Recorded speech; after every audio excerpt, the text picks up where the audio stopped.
have hell been going down the drain.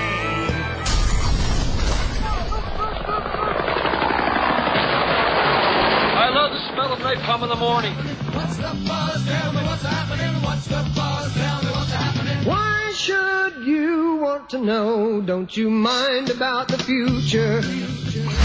And now, live, unedited, unrehearsed, and unapologetic, straight off the ledge, it's JD and Smitty! Welcome to the program. Phone lines are open, 239-277-9600 and 775-9600. Thanks to executive producer Tripod Billy. We are streaming live video at theledgeradioshow.com. You can listen live at 96krock.com. Follow us on facebook.com/The Ledge Radio Show.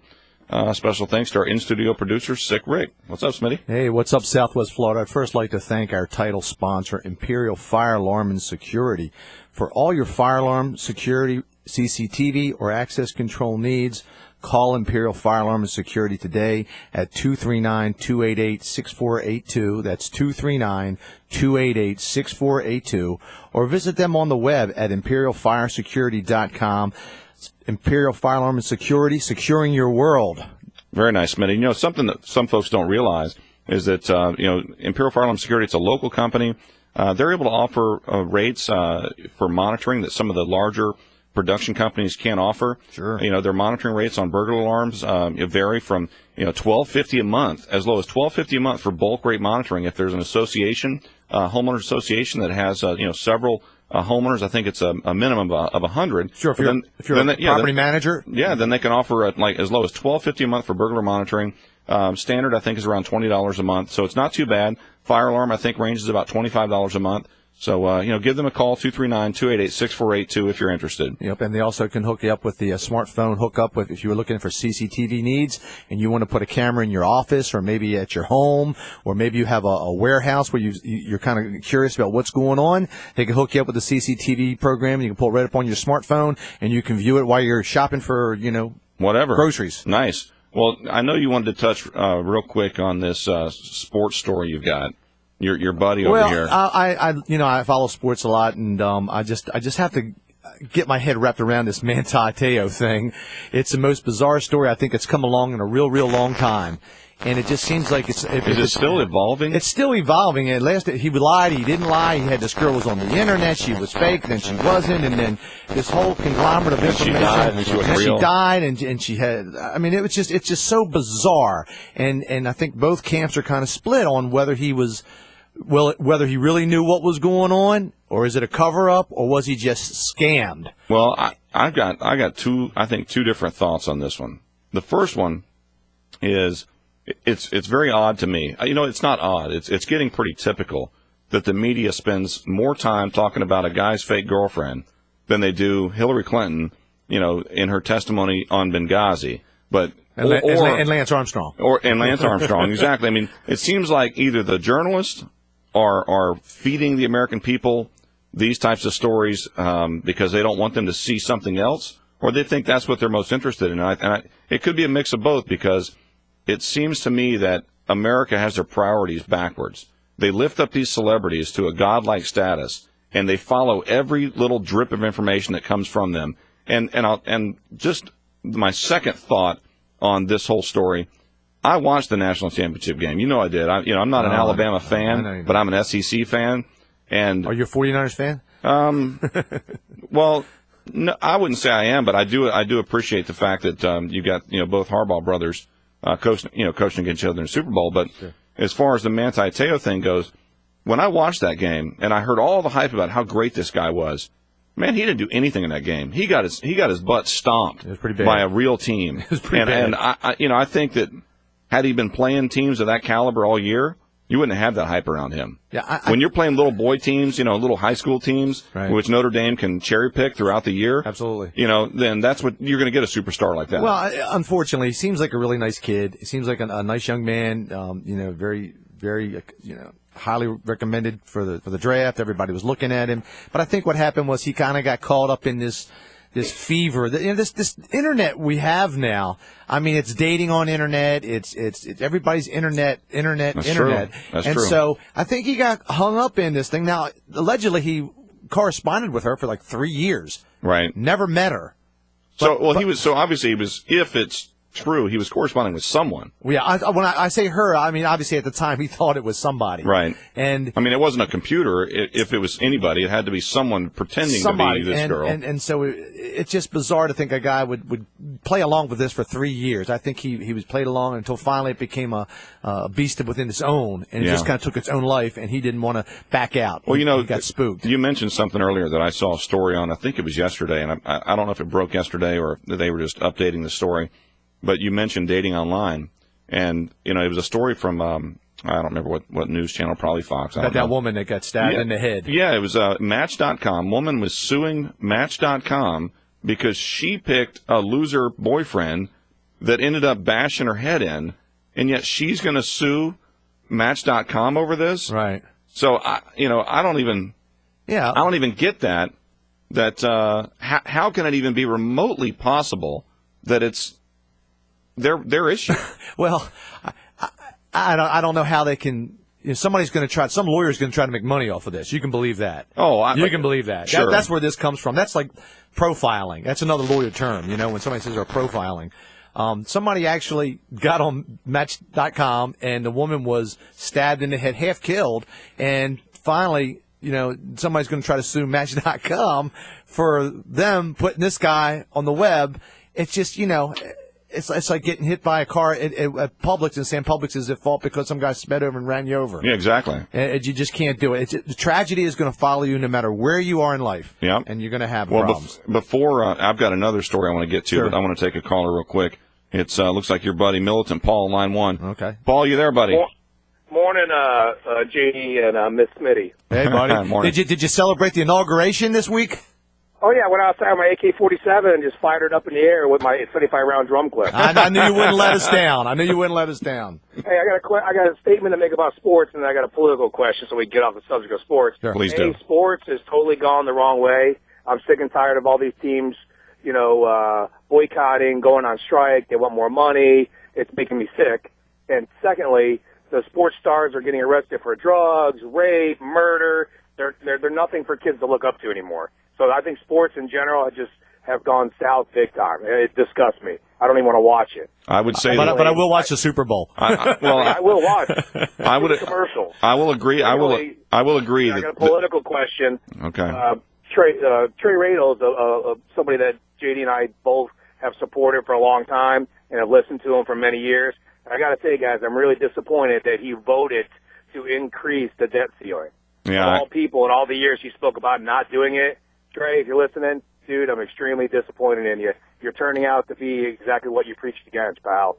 I'm going to hear some music here. It's going to go womp womp womp. Hey, thanks for the call. Well, and I will touch on that a little bit later. I think Paul makes a good point. We're not up in the Capitol. We don't know why they vote this way today. To me, I don't even want to get on the Republican Why? issue right now. Please. Well, because we've got a guest coming up at 10:20, that's true. But you have to admit, and we've said it before, everybody likes to pander to their base. Okay, sure, both sides. Okay, now especially down here in the right wing, it's a Tea Party world down here. Yep. And Trey is well known for that support, and he preaches to that. But when you get in the game and you get in Washington D.C., it's a different story. It's a different story. Yeah. It's a lot like if Romney would have won, had won, and he got in office, he would have had all these promises. He would have promised everybody and their brother to get in and add obligations and money that he'd owed, everything. And then they get there, and the first day you get there, they open up that book, and the CIA and FBI opens up all that information and says, "Okay, Mr. President, here's what we got." And then you go, "Holy crap! Yeah, I didn't realize that." Yeah, well, now you do. Well, so I think the bigger challenge that he would have had getting in is because we didn't win the Senate either. Yes. So here's what would have happened. He would have told Congress, "All right, guys, bring me a budget bill." Congress would have brought a budget bill like they've done for the last 4 years. Like they have done for the last 4 years. They've been obstructionists. That's what they are. Let me GOP obstructionists. Let me take that back. Not Congress, but the House of Representatives has created a budget for the last 4 years. They brought it to the Senate floor. Harry Reid won't even vote on it. He won't even vote no on it. So Romney would have asked for a budget, received a budget from the House of Representatives and have the Senate not even vote on it. Well, there you go. You're stonewalled again. Right. You're not moving. Somebody's got to be the adult there and step up and start making some real choice decisions. I do want to touch on one thing that Paul said that it does make sense, and it's back into sports. Before I get into my next little story here, when you're looking at these athletes and they're idolized, not just by kids. My kids, they both have sports cards again. They're into that sports cards again, football cards, baseball cards. So they start to idolize these figures. And then when you see what these guys get into, the athletes are thrust from a college maybe where they tried really hard to get into NFL or maybe into MLB or whatever. Then once they get there, they're overwhelmed with this, big sum of money. So they become instantly rich and instantly famous overnight. And I don't think they know how to handle it. And I know they got little schools, they got education classes for these guys to go through, all the rookies. But, we're idolizing these guys, and half of them are up to no good. I mean, think about Ray Lewis when he was young. Ray Lewis got caught up in some mess with some buddies at the club or whatever it was. And everybody's been banging on Ray about this murder thing that went down in Atlanta. If you look it up on the internet, it'll tell you that. I know he was totally acquitted. Charges were dropped. He was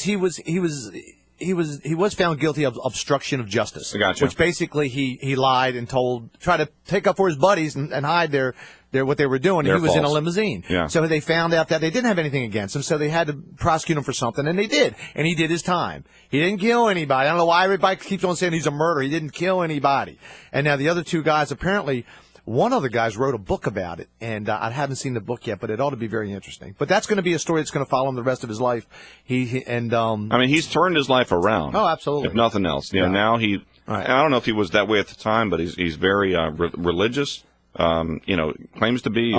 Anytime they interview him, he acts like Tim Tebow. Of course, he doesn't get railroaded like Tebow does. And I saw the Twitter that what's his name wrote on Twitter from the Patriots.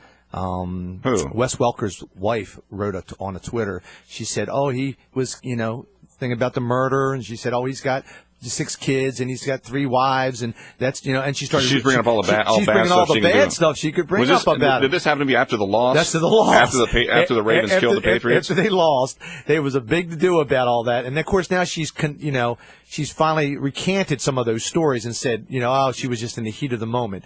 If you're a prominent wife of one of these superstars, if you're a wife of a prominent superstar, okay, then shut up.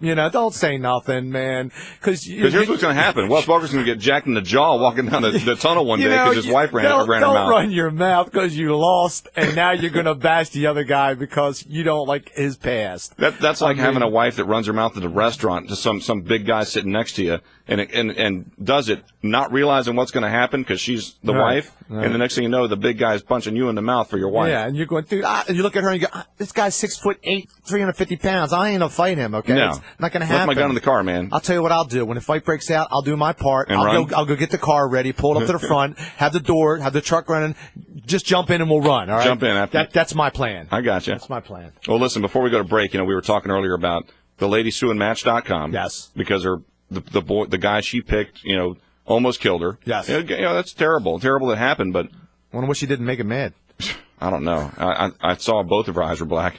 She must have said it twice. I think he ended up killing himself in jail. Really? I think so. That could have been. Yeah, he was a whack job, man. So did you hear about the 2 guys suing Subway over the foot-long sandwiches that measure now, there's a legitimate short. gripe, okay? There's a legitimate gripe. You couldn't get fat enough. That's right. Because you wanted the full 12-inch sub. That's right. But they were shortchanging you. Dang it. If it says, look, if you want 12 inches, you deserve 12 inches. That's what I say. That's what she said. I had to do it 3 times. Hey! Well, so they filed the suit. I guess there was a post on their on Subway's website showed the size of the whole sub lane out there with a ruler, and it only measured 11 inches. Yep. So they say that while it's only an inch short, that adds up. So these guys are looking at doing this huge lawsuit for multiple previous years. Class action suit against subs Subway. They bought, people that have bought these subs, to hold the store, the business accountable for their advertising. Well, they said that originally before they cook the bread, it is the 12-inch sub. Before they cook it? Yeah, and then afterwards they say it shrinks a little. That's what I tell them when I get out of the pool. It's a little cold water. A little cold. It shrinks a little. Well, I mean, I guess that, I don't know how much money they're looking for, or if they're just looking for Subway to, find some bigger bread. I don't know. It's just another lawyer thing that they try to get money out of somebody and extrapolate. Let me money ask you from. this: That's ridiculous. if they win, do you think that whatever Subway has to pay is going to help us as the consumer or hurt us as the consumer? Who's going to pay this bill? I don't know who's going to pay it, but I think they're getting free publicity over that. What I'm saying is, and you're not getting the point, I don't think, is if Subway gets hit with a $5 or $10 or $20 million bill, right? Are they going to pass off the cost? Of course. Are they going to pass off the customer? I don't know. They probably end up putting their thing at, an extra nickel more or something like that to cover it. Maybe. That's what the guy with Papa Joe's Pizza Well, that's the did. bottom line, though, is that Subway's not going to eat the cost. Right. They're going to pass it on to somebody. So, I don't know. But I'll tell you what, when we get back from break, we've got Vince Cummings running for Cape Coral City Mayor. We're going to talk to him for the next segment and learn a little bit about him, see what he's got to offer for the city of Cape Coral, which might make Milton Paul happy. Oh, yeah, absolutely. Because that's his town. He's always got something going on about Cape Coral. Paul's got his finger on the pulse of life out there in Cape Coral. He's been there a long time. So, if anybody's got any questions for Mr. Vince, you can give us a call, 277-9600, 775-9600. We'll be back in a few minutes. 96 K-Rock supports Southwest Florida's bikers with the Biker Map. Hey, this is Chris from the Biker Map. The Biker Map is in over 500 locations, and if you can't find it, just go to thebikermap.com. The Biker Map. Grab a copy by stopping by K-Rock Broadcasts, and always at the K-Rock Studios in Estero. I just want to say thank you to Southwest Florida and all the advertisers for supporting all the motorcycle riders out there. The Biker Map. And be sure to be on the lookout for the all-new The Boater Map from 96 K-Rock and 96krock.com. Securing your family, your business, your property. That's what's important in your world. No matter how big, no matter how small. Secure your world with Imperial Fire Alarm and Security today. Imperial Fire Alarm and Security is a local company with hometown service, the way it should be. One call to Imperial will align you with the most effective fire alarm security and surveillance systems, as well as state-of-the-art wireless monitoring. If you're a property manager or condo association member, ask about Imperial's wireless monitoring systems to replace costly and unreliable phone lines and save your community thousands. From individual homes to large communities, Imperial Fire Alarm and Security can secure your world. Don't you think it's time to secure your world? Imperial Fire Alarm and Security services Lee, Charlotte, and Collier counties. Learn more at imperialfiresecurity.com or to schedule your free consultation, call 239-288-6482.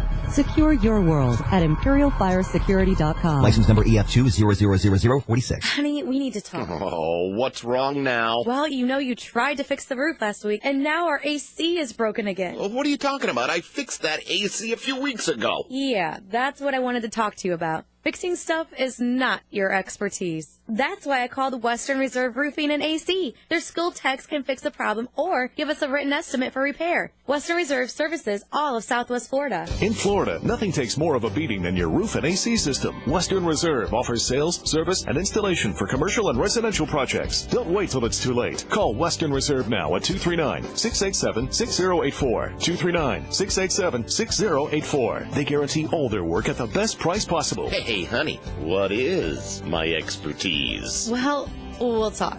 But now take out the trash, all right? Call Western Reserve now at 239-687-6084 and let them fix it right the first time. Roof license number CCC 132805 and AC license number CAC 022422. If you made a deal, break it. If you left a deposit, get it back. And bring it to Southwest Florida's #1 volume dealer, O'Brien Hyundai of Fort Myers. In order to increase our 2013 allocation, O'Brien Hyundai of Fort Myers must drastically discount every Elantra, Sonata, Accent, Tucson, and Santa Fe on the lot. Not one, everyone, with savings that no one can beat. And for the next 72 hours, we're practically giving them away. 72-hour sell-off. Change your plans if you have to. You don't want to miss a chance to get Fort Myers' hottest Hyundais from O'Brien Hyundai of Fort Myers. Don't second-guess the deal you make. Pay Southwest Florida's lowest prices, guaranteed. Sell-off ends Sunday. Hurry in for the best selection. Get 3,000 over Kelley Blue Book for your trade. Plus, America's best warranty. 10 years, 100,000-mile warranty. It's a win-win situation. A new Hyundai for you. More Hyundais for us. Plus 0% financing. Rush to O'Brien Hyundai of Fort Myers. Just 2 miles west of I-75 on Colonial Boulevard. Or click O'BrienTeamHyundai.com. But hurry, this sale ends Sunday. All offers with approved credit. See dealer for details. Rock Solid wants you to be our customer. Rock Solid Countertops and More features the widest selection of granite and marble with superior service and really big discounts. Complete granite kitchens from $9.99 installed. Bring us your best offer and we will beat it. Rock Solid's new granite gallery carries over 1,500 slabs and everything must go, go, go! Plus, for a limited time, Rock Solid will give you up to $500 for your existing countertop, no matter what the condition. That's crazy! And Rock Solid is still giving away a free countertop every month. Come in and register to win, just like Marie Johnston. I'm really thrilled and flabbergasted. And Luigi Pontarelli. Great, wonderful. At Naples' new Granite Gallery, featuring near wholesale prices. Off Airport Building on JNC Boulevard in Naples. When coming to see us, look for the Superman sign guy. Call 596-7676 or visit hugegranitesale.com. Rock Solid Countertops and More. It's really big. Lord, thank you. Yep. I really appreciate it. The amount of cars you purchased last year from us, I can't believe you put them on the DOT. I didn't know they used those up here. Yeah. Gas mileage is good, I know. 365 just in this one city alone up here in heaven. Oh my God. Is that Caroline driving a Soul down the highway there? Caroline! Caroline! Hey, Billy! Lord, you don't know what you got. You put that Soul in the wrong hands. She's nuts. Nuts, Lord. She's nuts. Don't let her drive. Hey, Billy! Oh, no. Well, here we go. Yeah, that's what my friends say, too. Well, here we go. Now back to the Ledge Radio Show with JD and Smitty on 96 K-Rock. Talk that rocks. Welcome back. The phone numbers are 239-277-9600 or 775-9600. Send us an email, JD or Smitty at theledgeradioshow.com. You can check out our live stream at theledgeradioshow.com. And if you'd like to advertise during this show every Saturday from 10 a.m. to noon, visit our website and contact us for details. Smitty, we got a special guest in the studio this morning. We've got Mr. Vince Cummings, who is running for Cape Coral City Mayor. Vince, welcome aboard. Welcome aboard, Vince. Thanks, JD. Thanks, Smitty. Yeah, man. So what's the deal? When is the Cape Coral Mayor's race? When is this taking place? Well, on September 10th, it's an open primary, and at that time, all the candidates who have filed will go up head-to-head, and then the top two will advance to the general election, which is on November 5th. Okay, general election November 5th. So does that mean Militant Paul can join in there? If you're a qualified elector in the city of Cape Coral and meet their filing requirements, yes, you can. There you go. There you go. Do you have to be a U.S. citizen, or can illegal immigrants vote in this election?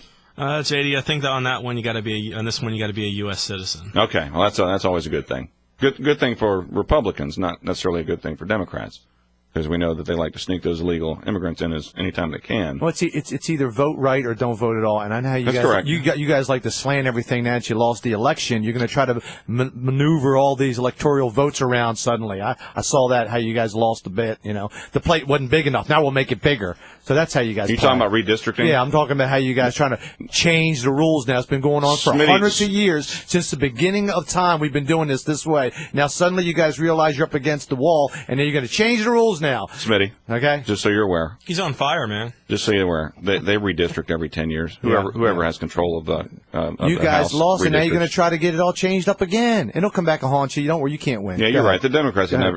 We'll beat you up like we always do. Go ahead. Democrats have never done that before. Go ahead. Well, we got that going on in Cape Coral right now. I don't know if you heard or not, but the mayor announced his official candidacy on Thursday, and so he's rerunning. He is running for re-election. Okay. And he too wants to change the rules midstream. What's he want to do? Well, he kind of came out and announced that he wants to run for re-election, but he said he made one of two statements.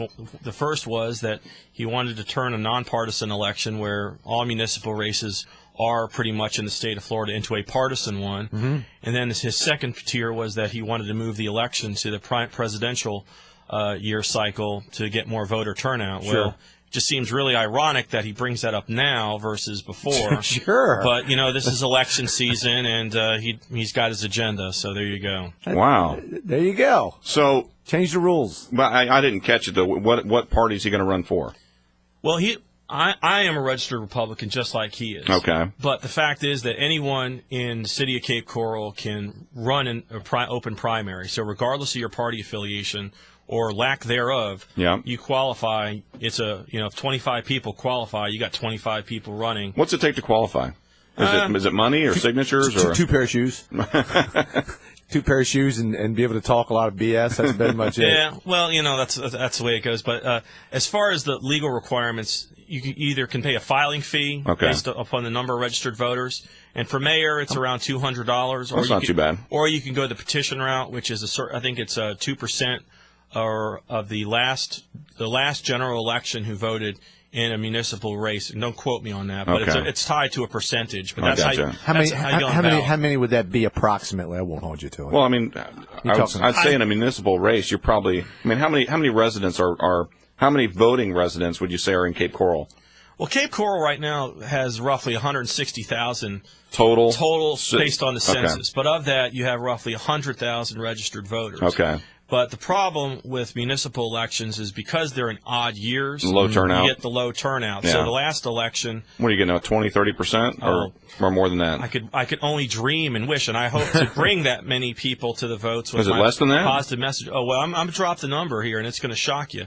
The primary last go around was, and I was a poll worker at the time. Roughly. I knew a poll worker. Go ahead. Yeah, she worked at Lookers. The worker that worked at Lookers. There you go. Poll worker, all right. Yeah. Was she hot? You worked that poll like you ain't never been working. Anyway. But anyhow, the 12%. 12%. 12%. So you need 200 signed signatures, basically. Yeah, no, that was the general. That was the general. No, excuse me, that was the primary. Okay. The general was like around 15, 16%, which is an embarrassment when you figure how many people have paid the ultimate sacrifice for the freedom and the right to vote, and so many people just totally throw it away. Speaking of that, Vince, you've got an interesting background. I met you at an event in Bonita Springs several months ago, and you discussed a little bit about your background with me then, and I'd like you to be able to share that with some of the potential voters in Cape Coral today. Tell them a little bit about yourself. Sure. Well, again, thank you for having me on your show today, JD Smitty. It's just an honor and a privilege to be here today with you and your audience. My background is such that when I first came to Cape Coral was many, many years ago. My grandparents moved here in 1973, and my parents soon followed in 78. It's been my home ever since then, and where my heart has always rested. For the most part, I have lived a very broad and experienced life that has had much meaning. And it started out in Cape Coral, and now it brings me back home to where I want to give back to this community that I owe everything to as far as who I am today. Started out in 1978 at Cape Elementary School. I'm proud to be an alumni there. There you go. Ultimately graduated from and I want to emphasize the word the Cape Coral High School in 1990 as the flagship school of our great city.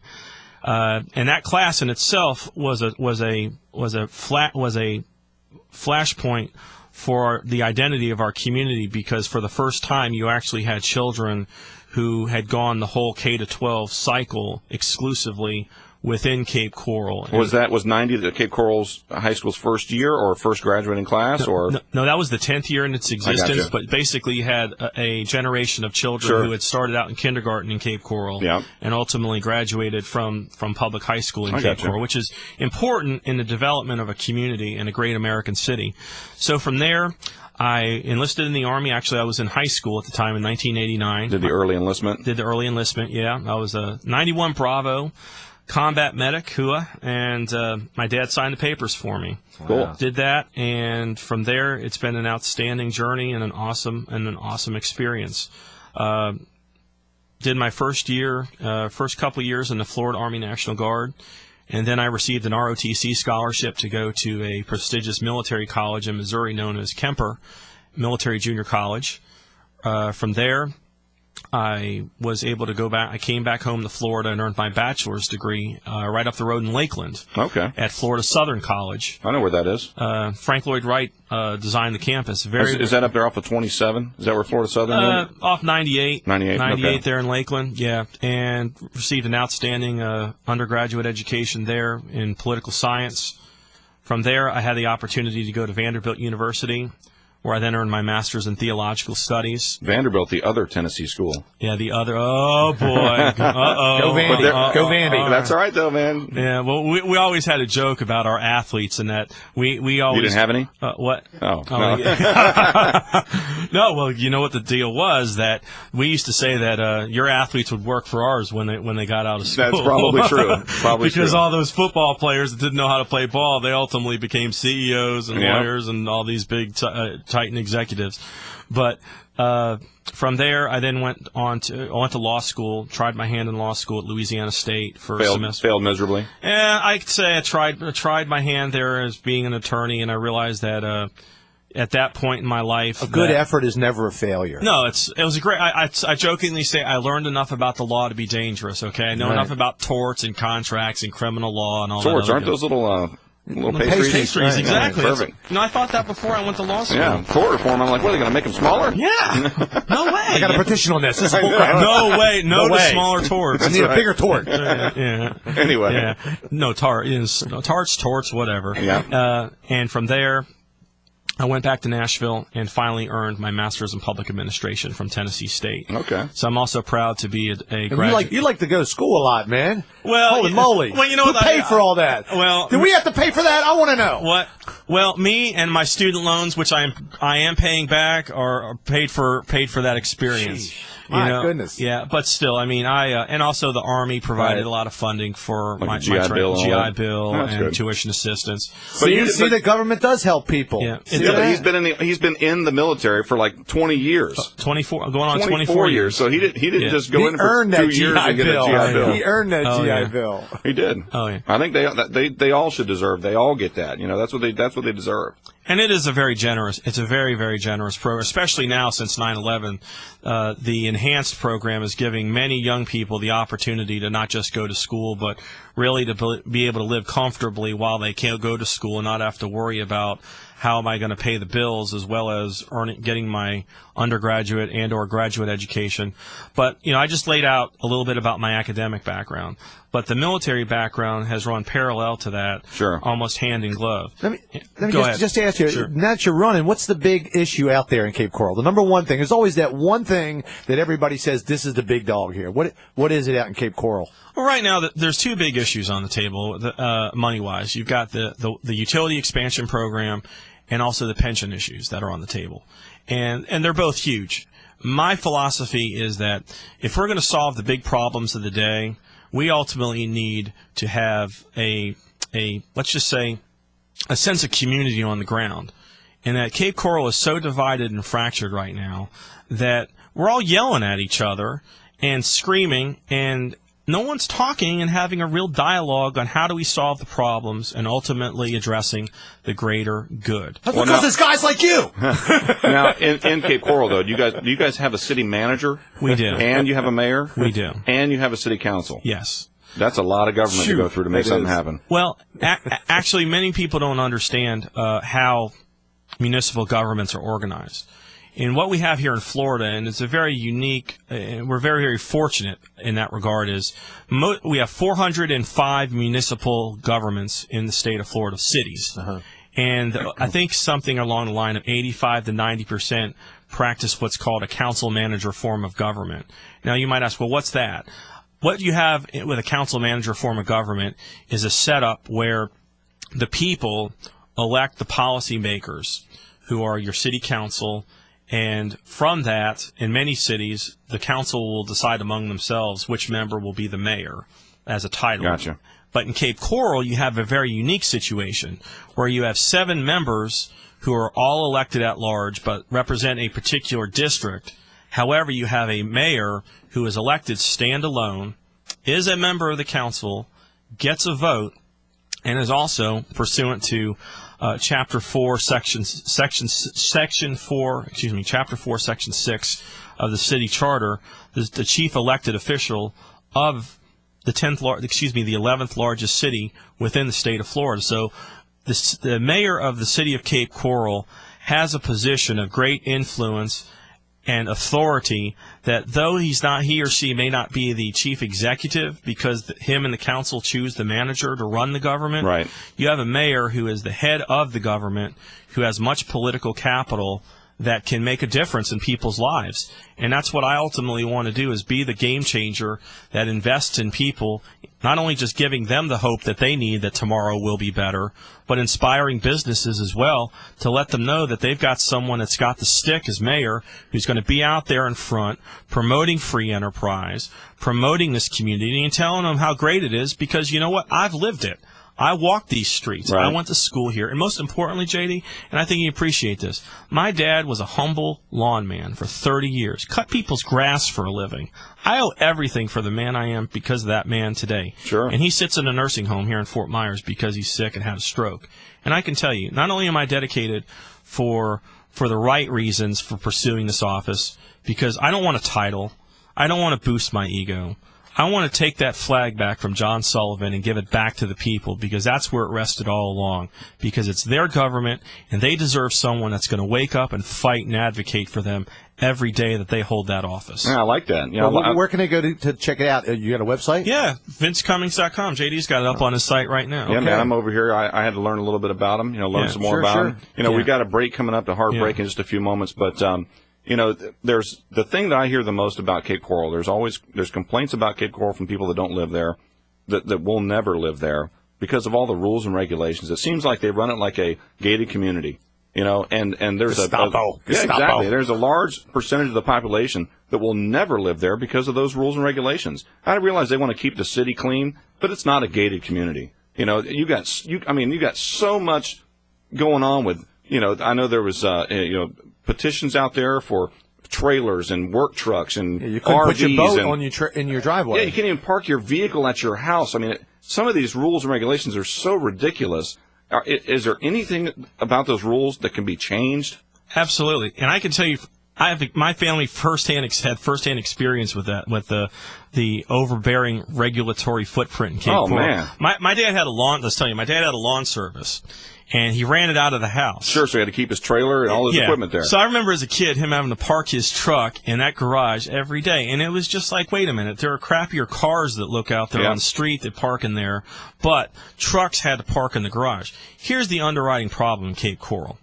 If you look at the demographic sample right now and see that the median age is roughly, I believe, 43 based on the census data, Cape Coral is a young, vibrant city. Sure, it's way different than it used to be. We also have a sizable Hispanic footprint, which amounts to, I believe, 15 to 18% of the population. Well, the young people and the Hispanic folks are all in the shadows, and what they need is someone that's going to mobilize them, give them a reason to turn out and vote, and bring them into their government. And that's what will change, because if you dilute the electorate down to where all the hardcore activists that, like you were talking about, that 12% that elected Mayor Sullivan and a lot of his cohorts, well, if you dilute that down and you get more people involved, we will change the face of the city. And I can tell you, one of the campaign ads I'm thinking about running is getting the Code of Ordinances, which is probably like this. And the Code of Ordinances is basically all the law for the last 40 years since corporation, like this, and taking a chainsaw to it and just buzzsawing it. Get a video of that. Get a video of that and say, this is what I'm going to do. And if I have to call the council into session every day on the day to go through we're going to do it. I tell you what I'll do. I'll bring in a battery-powered Sawzall, and we'll cut through that thing here in studio next time we have you in. Let's do it. You want to do that? Heck yeah, let's do it, Because we man. stream this show live at theledgeradioshow.com. We'll have you cut through those Code of Ordinances with a battery powered saw. I would use a chainsaw. It'd look really great. But I don't want a chainsaw running in this room. I'm thinking just a pair of scissors, dude. All right, dude, it's this thick. It's thicker than the IRS tax code. It's huge. But that's where mayoral leadership comes into play. You need someone who is going to be willing to not only be held accountable, but is going to hold his peers accountable and say, if we're going to do this, we're all in this together. Whether we're young, we're old. Whether we're black, we're white, we're yellow, whatever our backgrounds, this is our community, and at the end of the day, you got to take it back, man. You got to take it back. Absolutely, man. You know what? What motivates me the most is, like I said, my dad. Sure. My dad did not cut grass for 30 years and be a humble lawn man and invest in people's lives, and raise me there with my mother. Sure. And having received the fruits of a great education, which prepared me well. You know what? there comes a time where you can't run away anymore. Yeah. You have to stand up and fight for your hometown, and this is the battle that I'm willing to fight for all of us. And if anyone's interested, just go to my website at vincecummings.com or go to my Facebook page at Vince Cummings for Cape Coral Mayor. You'll see it all right there. And I know we really didn't talk about my military background. I know you want to do that. This is what we're going to do Yeah. when we get you back in here, and we'll do it. We'll get you back in, at least another couple times before the election. Yeah. We'll talk about your military background. Maybe we'll do some call-ins or something. But Vince Cummings for mayor of City of Cape Coral. So check out his website, vincecummings.com. Vince, we really appreciate you coming in today. Smitty, before we go to break, I know we've got a Connors gift certificate we want to give away. Yes, we do. A $25 Connors Sweet. gift certificate. Call now. It's fifth caller that calls in that says winner, Connors dinner gets the gift certificate. And what's the number? $25. 277-7500, 775-7500. You sure?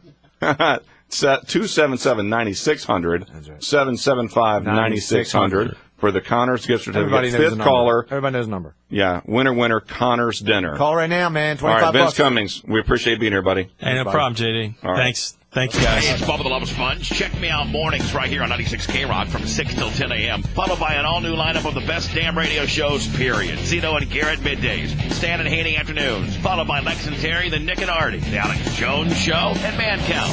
Check out all the shows on 96krock.com. Take K-Rock everywhere you go by downloading the iRadio Now app on your smartphone or your Android. It's a radio station that has balls to give you exactly what you wanted. Entertaining radio. 96 K-Rock. Talk that rocks. Securing your family, your business, your property. That's what's important in your world. No matter how big, no matter how small. Secure your world with Imperial Fire Alarm and Security today. Imperial Fire Alarm and Security is a local company with hometown service, the way it should be. One call to Imperial will align you with the most effective fire alarm security and surveillance systems, as well as state-of-the-art wireless monitoring. If you're a property manager or condo association member, ask about Imperial's wireless monitoring systems to replace costly and unreliable phone lines and save your community thousands from individual homes to large communities. Imperial Fire Alarm and Security can secure your world. Don't you think it's time to secure your world? Imperial Fire Alarm and Security services Lee, Charlotte, and Collier counties.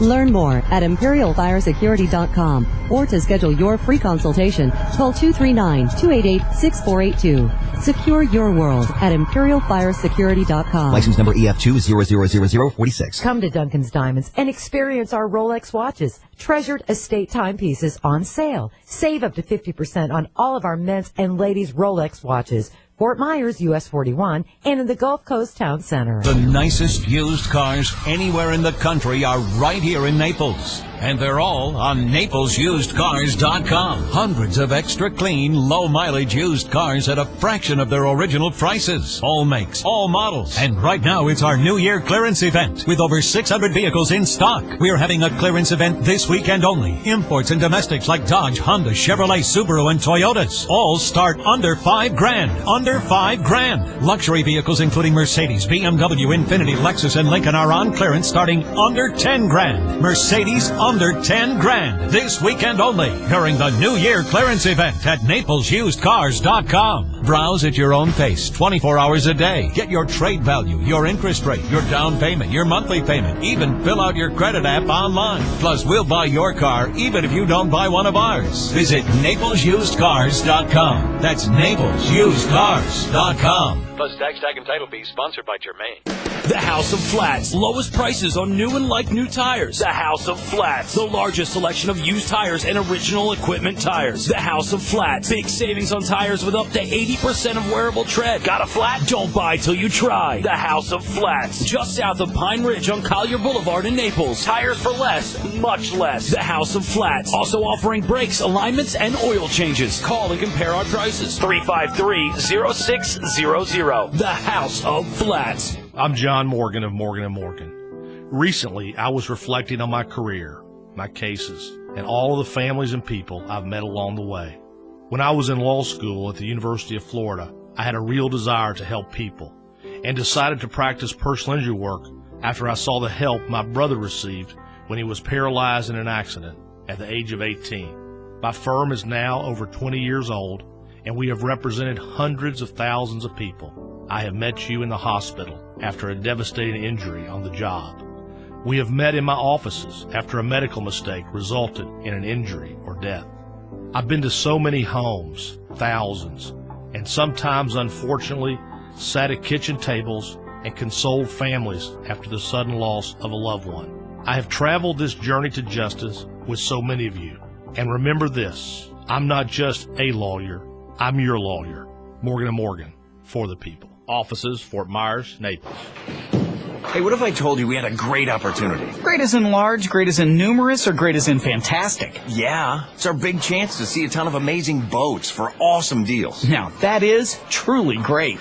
The Great American Boat Show is going on now at Bass Pro Shops with great deals on America's favorite boats like the Tracker Pro Team 175 with a 60-horse four-stroke for only $14,995 plus freight and prep. Buy now and get a $500 Bass Pro gift card free. Details at BassPro.com/boat show. Now back to the Ledge Radio Show with JD and Smitty on 96 K-Rock. Talk that rocks. Welcome back. The phone numbers are 239-277-9600 or 775-9600. You can send us an email, JD or Smitty at theledgeradioshow.com, and check out our live stream at theledgeradioshow.com. Smitty, we've actually got a winner for the Connors $25 Steakhouse gift certificate, line 3. Bruce Wilkerson, line 3, you're the winner, buddy.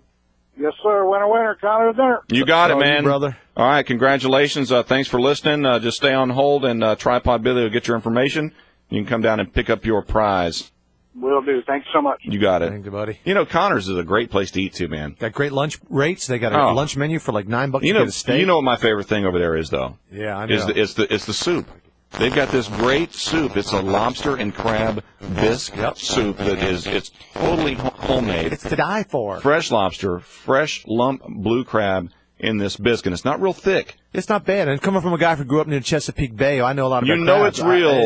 It's real when you get shell in your soup. It's pretty good. And it's not eggshells either. That's right. Well, you know, something before I get into the next segment, I want to give a little shout-out to a friend of ours down in Naples, with the Jump On Express, otherwise known as JOE, is the acronym. That's right. The Jump On Express it's a public transportation. Right. It's really looks more like private transportation because it's beautiful limo-style buses that run every half hour and every hour.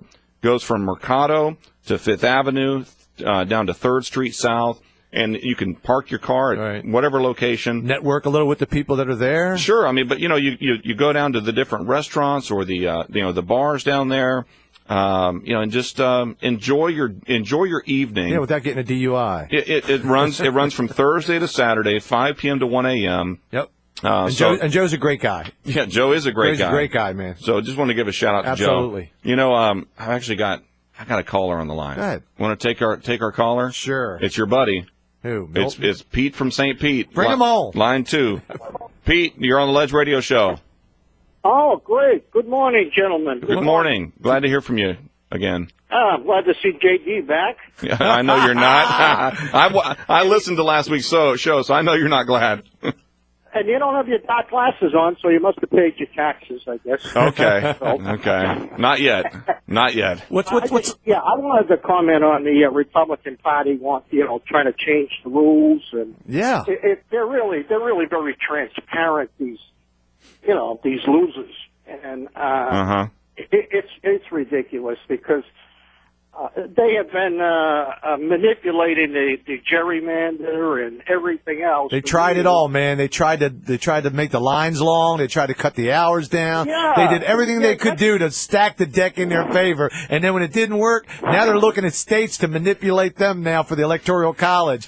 And you know what? Even if they could do it, and they won't, even if they try to do it, it'll come back and bite them, you know where. It always does. Everything will, because they're evil, and, they don't have no karma. Yeah. Karma is bad. They try to hurt people. But listen, this Governor Scott, he's saying, gee, we got to do something about the long lines. He was the problem. He was. He did cause the problem. Voting. Oh, the Sunday voting was a tradition. That's one thing I will agree with you on, Pete. I'm gonna fall over. Yeah. No, absolutely. No, I mean it's he had cut it down to eight early voting days, and I don't know why it doesn't, but I don't know that it helps or hurts either way because you have absentee ballots. But I do. Oh, you know why? He wanted to keep the black vote down. That's right. Keeping the black man down. Keep the brother down. Keep the black man down. He knows, and he wanted to keep the Democratic black vote down, and he did. Souls to the polls. They perceived it as a civil rights issue, and they of course stood they did. in line for 6-8 hours. Of course they did. You got to remember, man, the South has a tradition down here, buddy. Yeah, I know. It's a culture. The first time I voted down here was in 2000. I go up to put my ballot in. It was in a church, so and I go God up to forbid. put my ballot into the machine. They said, "Oh, it's broken. Just leave it on top."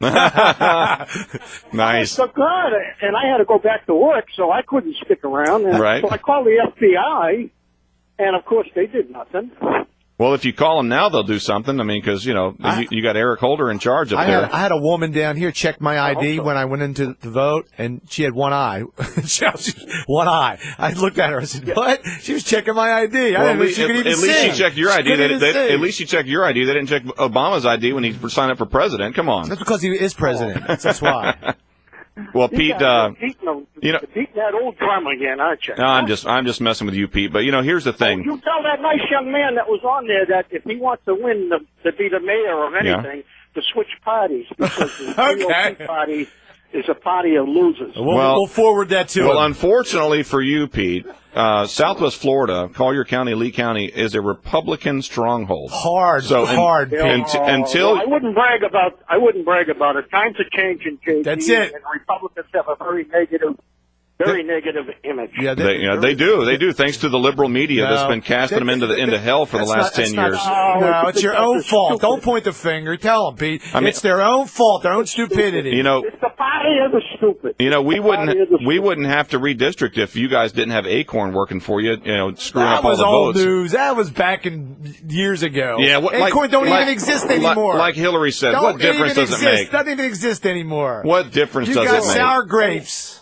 And the Republicans have the NRA working for them. So there you go. Thank God. 277-9600 or 775-9600. Give us a call. All right, thanks for the call. Thank you, Mr. Pete. He's your buddy, man. Yeah, you actually agreed with him. I think Pete's coming around.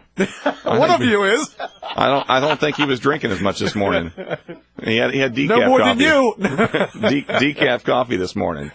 Do you want to get into your song? I don't know if we have time. Let's do it after the whole thing. All right. We have a couple other things going on, man. All right. How much time we got, Sick Rick?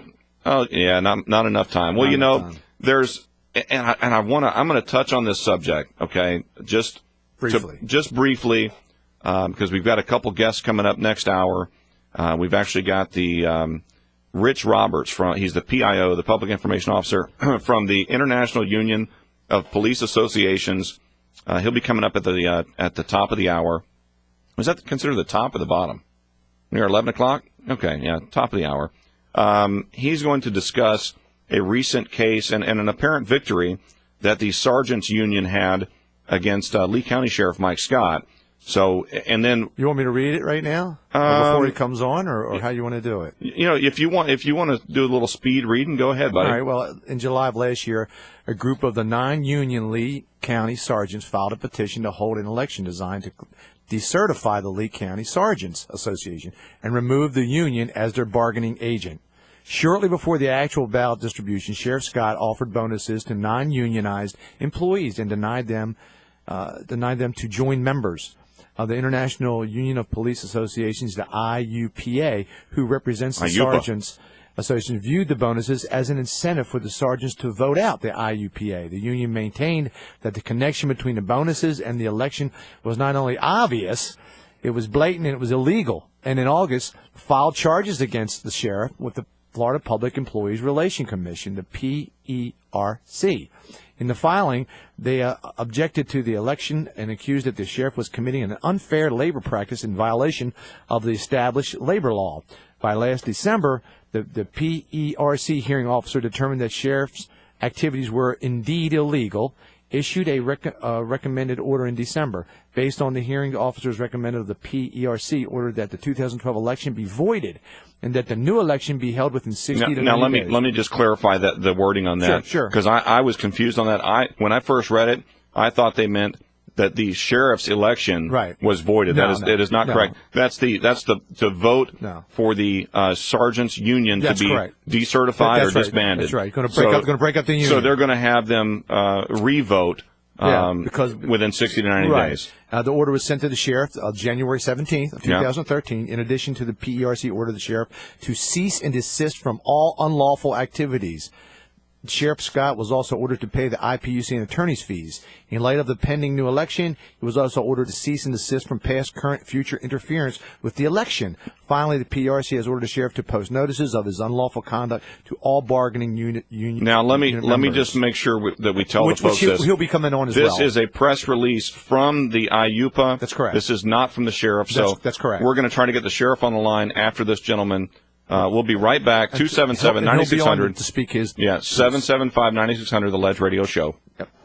Hey, it's Zito and Garrett. All this week, we've got racing tickets for Daytona weekend. Win tickets to the Budweiser Duel, Thursday, February 21st. The Nextera Energy Resources 250 Truck Series, Friday the 22nd. The Drive for COPD 300 nationwide on Saturday. And the 55th running of the Daytona 500 on Sunday, February 24th. Plus, the last 2 days of the promotion, you'll win Sprint Fan Zone passes. For tickets, call 1-800-PIT-STOP or visit Daytona500.com. Keep listening to us, Zito and Garrett, to win on 96K Rock. Securing your family, your business, your property. That's what's important in your world. No matter how big, no matter how small, secure your world with Imperial Fire Alarm and Security today. Imperial Fire Alarm and Security is a local company with hometown service, the way it should be. One call to Imperial will align you with the most effective fire alarm security and surveillance systems, as well as state-of-the-art wireless monitoring. If you're a property manager or condo association member, ask about Imperial's wireless monitoring systems to replace costly and unreliable phone lines and save your community thousands. From individual homes to large communities, Imperial Fire Alarm and Security can secure your world. Don't you think it's time to secure your world? Imperial Fire Alarm and Security services Lee, Charlotte, and Collier counties.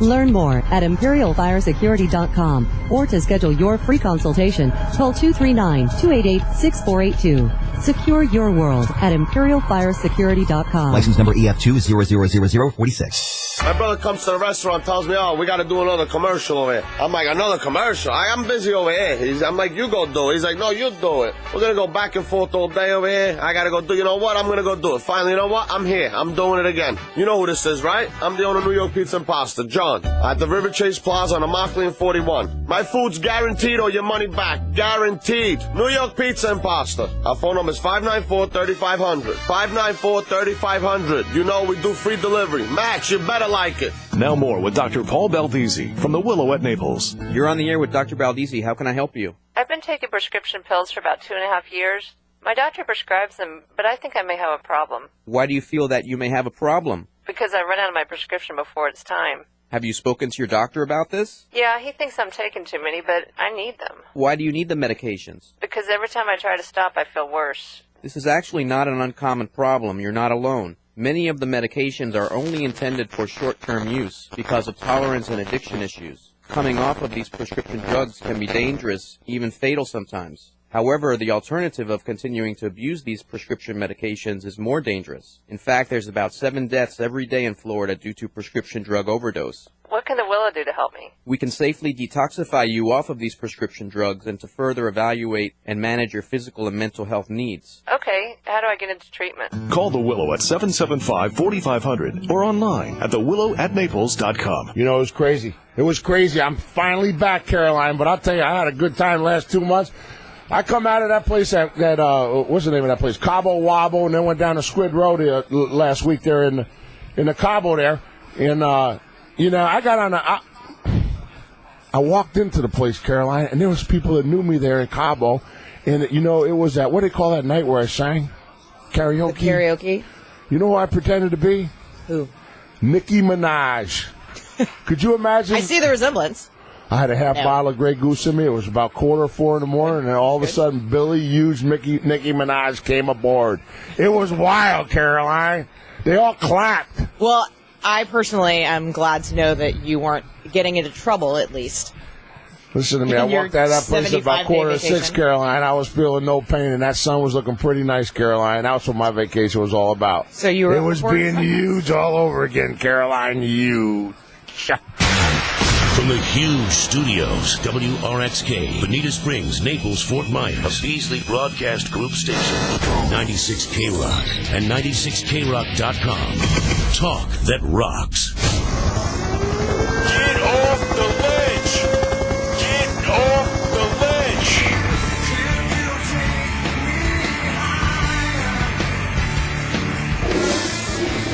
This country sure as hell been going down the drain.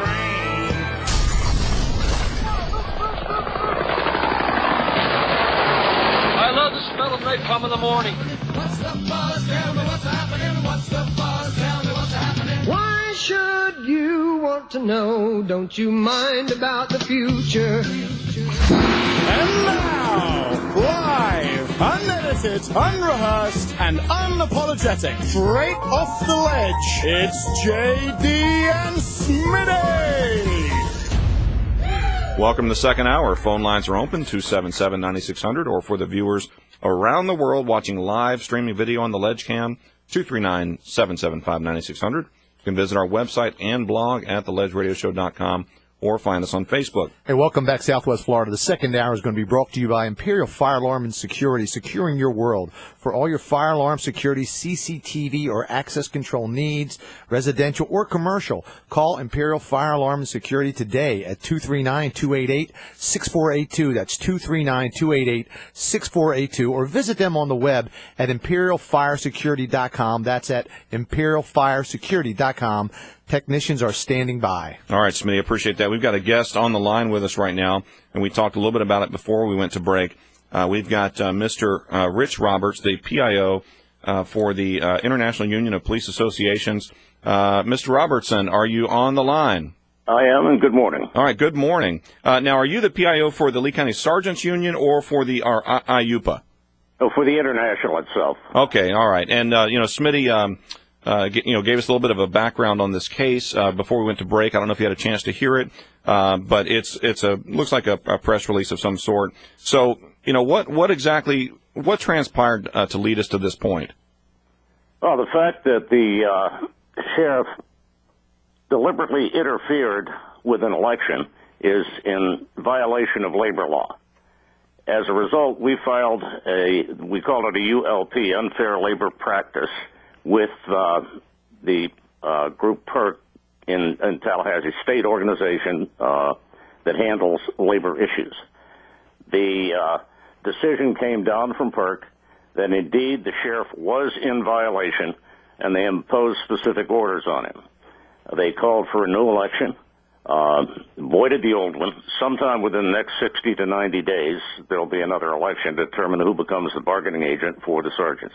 All right, so basically what this is when you say violated election law, this is not his physical election for county sheriff, but the elections as far as the sergeants' union representation. Is that correct? The violation was over a labor election. Gotcha. Okay. All right. And at this point then, so basically we're going to have a new election regarding labor, regarding the union within 60 to 90 days is what the stipulation says, correct? That is correct. Yes, sir. Okay. What kind How many people voted? Yeah. I don't have those numbers readily at hand. That was well last year. Is this strictly for the sergeants union or is yes. this okay? Is there more than one union at the Lee County Sheriff's Department? There is. We have two separate locals. Oh, wow. One for the sergeants and the other for the deputies. Why is it? Why do they have the two different ones? Is it one's catered specifically for the sergeants? Well, no. The reason is sergeants have supervisory powers, and so if there is a conflict between a deputy and a sergeant, they should not be in the same bargaining unit. Oh, I see. Okay, so they don't. If they one's considered a manager more so than rank and file. I gotcha. So now above sergeant, then I guess is probably lieutenant. So lieutenant, are they considered maybe an officer? So they don't join the union. There are jurisdictions in which we go up as high as lieutenant. Lieutenants can qualify for union membership. Once you get beyond that, though, captain and above, they are pure management and therefore not eligible for union membership. Now, so what exactly happened? Now, you say that the sheriff interfered. What specific interference did he do? Specifically, the election was scheduled. Prior to the elections actually being held, and by the way, understand that this is unlike public elections. In this case, they were mailed ballots, which was actually an added level of protection for the sergeants. If they had to assemble in a given room and cast ballots, they'd be under the watchful eye of the sheriff, who was absolutely anti-union. Right. So to protect their privacy, we went with a mailed ballot. That before the ballots were out, the sheriff announced that he would provide bonuses for all county sheriff's office employees, but not for sergeants or deputies because they had a union. Now, let me ask you this. Is this more of a timing issue? And let me ask it this way: if he had provided this bonus or this raise or whatever it's categorized as several months before or after the election, would we be talking about the same issues here? There would still be an issue if he failed to provide bonuses to the union people.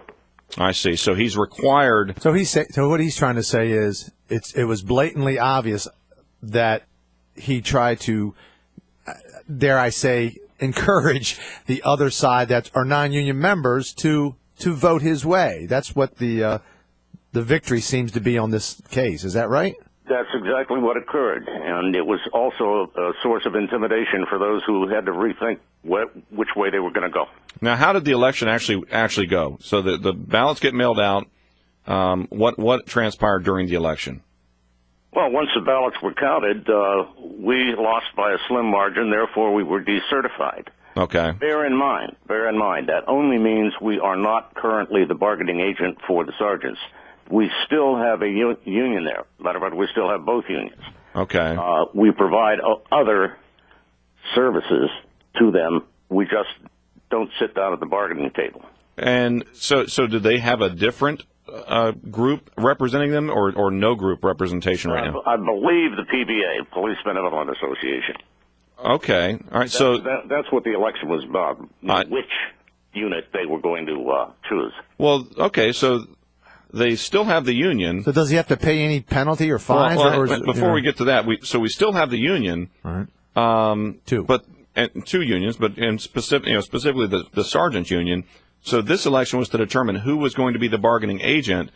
So they picked a different agent to represent them. As I understand it, the election was purely a decert. That is, to just throw the union out, take away our certification. So I do not know whether or not they are represented by anyone else at the moment. I got you. So but they still have a union, but they're just not represented. Yeah, we provide them with a host of other services, legal, etc. I got you. What? How many sergeants were there? I think the total number of sergeants is somewhere in the high 80s. High 80s. That's what I was thinking. I remember seeing something 80 or 80 plus sergeants. Now, and I can understand where the sheriff, you mentioned that he's anti-union. He is a Republican sheriff, and in general, he's made it pretty well known that he's not pro-union. Most GOP candidates and GOP affiliates that hold office are generally anti-union. So I'd say that's not a far stretch to point that out. Do you see a need for union down in Southwest Florida for these deputies and sergeants? Very much so. There have been a number of cases that we've had to deal with down there. The whole purpose behind the union is to provide adequate protection for its members. And there have been a number of instances where the sheriff has unfairly targeted members of his department, and we have provided legal assistance to them. That's just one of the many things. How many incidences has that happened in the past year? Off the top of my memory, I can recall at least 4 specific instances. Okay. So you guys provide... Sometimes it involved transfers, sometimes it involved pressure that forced the individual to leave the department, those kinds of things. So off the top of your head, about 4 instances where you've had to go to battle head-to-head with the sheriff? I'm sorry, say again? So far, off the top of your head, there's been about 4 incidences in the past year that you've had to go battle head-to-head with the sheriff about something. That's an absolute minimum. Okay. Now, my contention, and I'm, obviously I'm in a different spectrum than Smitty is. I am on the right. I'm a, GOP, similar to the sheriff's party. And so I'm not a union, member. I do own my own business, aside from this radio show. Slave driver, man. Slave driver. And I see non-union businesses function and, prosper every day. So I don't understand the fascination with unions when you can, if you're a good employee, 99% of the time, you do your job, you're going to get what you think you deserve, as long as in this instance, department, or in my instance, the business can afford a raise or can afford good benefits. I mean, you obviously see it different. Well, in fact, the sheriff's office is not a business. It's a service organization. Like the firefighters. Dedicated to the public. Secondly, the officers in the department, deputies and sergeants, are paid less than comparable departments in Florida. We've done wage studies on that. Finally, the sheriff consistently turns money back into the county, fairly large amounts of money back into the county, which should be used to improve public safety, because that is the purpose of the sheriff's department. You're saying, well, to provide for the public safety, right? So and by cutting back like that, it reduces the effectiveness of the department, and his practices and policies discourage deputies, what makes it harder for them to do their job properly. So you're saying that this particular sheriff, Lee County Sheriff Mike Scott, has a budget. He keeps his spending under budget, and when he doesn't spend it all, he gives it back to the county, which got the money from the taxpayers to begin with, and that's a bad thing. The bad part about it is its negative impact on public safety. But what if he's able to do the job with less money and not impact the taxpayers as much? I mean, wouldn't that be a good thing? Only if it's not cutting into the mission of the sheriff's office. And in your view, it is. Compared to other similar departments, right, in South Florida. Okay. He is turning back money when they are always trying to make sure they have enough. I just can't see that much difference. I gotcha. Between Lee County and these other departments in terms of their needs. Sure. I mean, that seems like one of the big conundrums that face a lot of county governments, and maybe the sheriff, fire departments as well. I know a lot of the fire departments right now, they're hurting for money. They don't have the tax revenue from, property values and things like that to fund them properly. So they probably don't have the opportunity to turn money back in.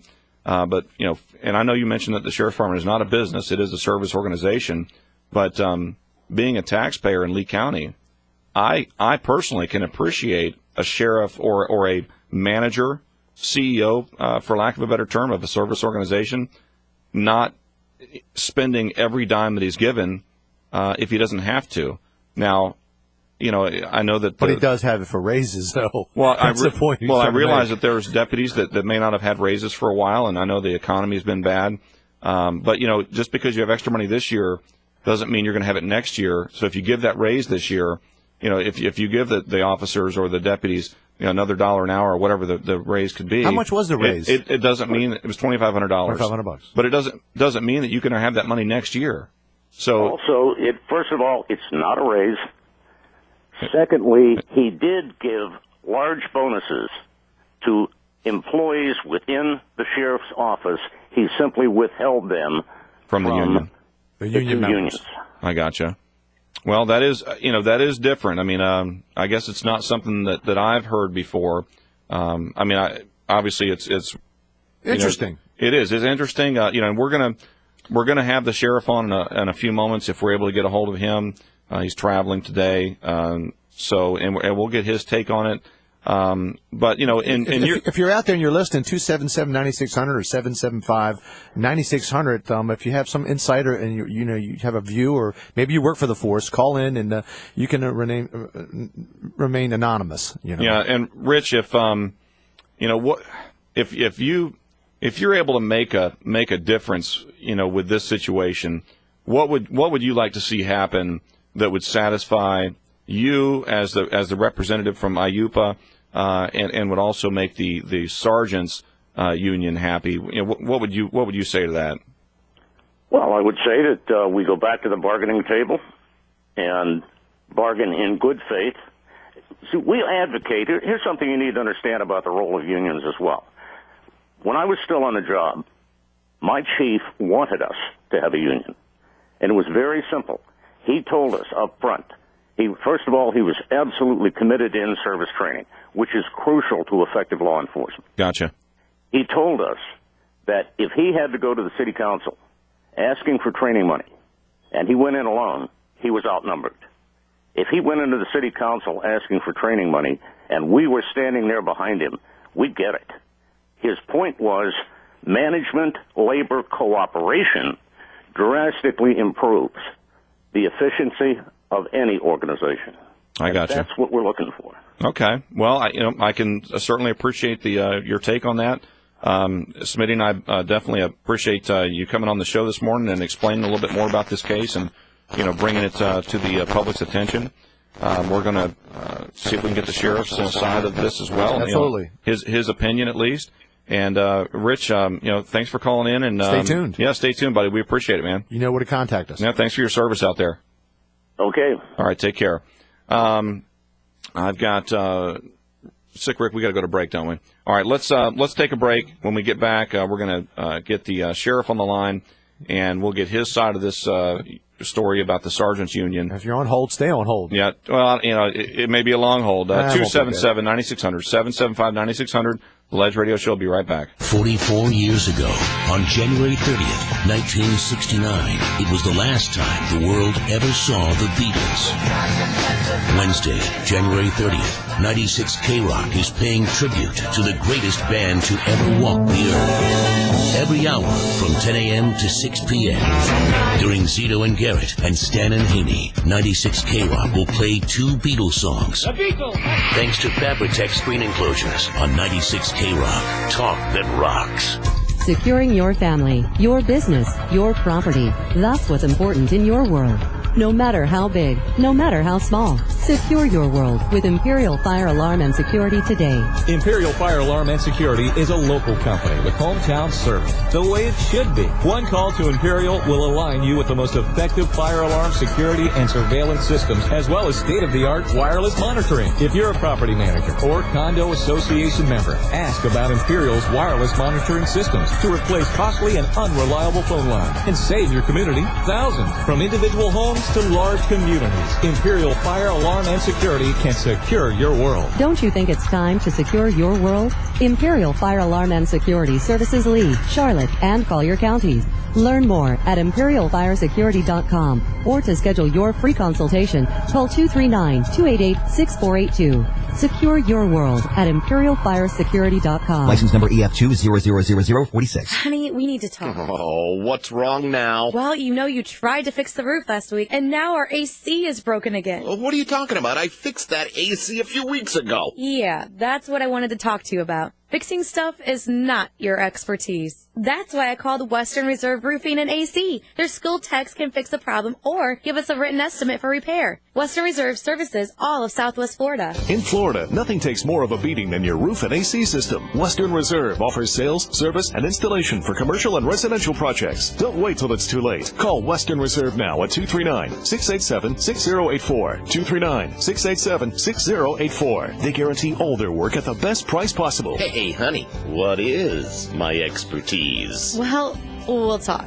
But now take out the trash, all right? Call Western Reserve now at 239-687-6084 and let them fix it right the first time. Roof license number CCC 132805 and AC license number CAC 022422. ZOOMTAN. I was tan last summer, now I'm pale again. I need a little bit of help to be ready for the beach soon. Tan puts the sun within my reach. Brown as a biscuit for $9.99. ZoomTan.com for a limited time. ZoomTan, $9.99. ZoomTan.com. Zoomtan has 25 locations throughout Florida. Go to Zoomtan.com for a location near you and for a free spray tan coupon. That's Zoomtan.com. Why be pale and pasty when you can be tan and tasty? Rock Solid wants you to be our customer.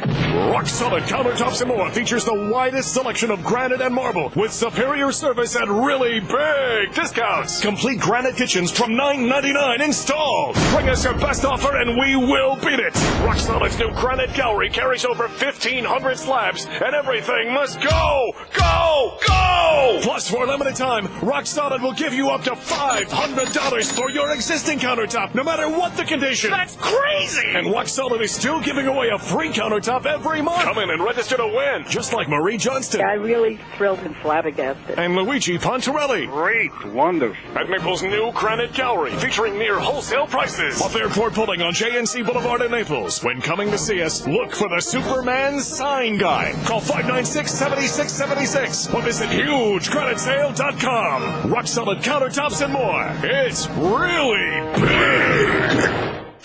Get back in the black after the holidays by visiting Fort Myers Harley-Davidson or Naples Harley-Davidson and ride a pre-owned bike for as little as $99 a month with guaranteed credit approval. Everybody rides, no matter what your situation is. And while you're here, check out our huge selection of new 2013 Harley-Davidson models with zero down, zero interest, and no payments for 210 days. Check out HarleyFlorida.com for more, subject to lender approval.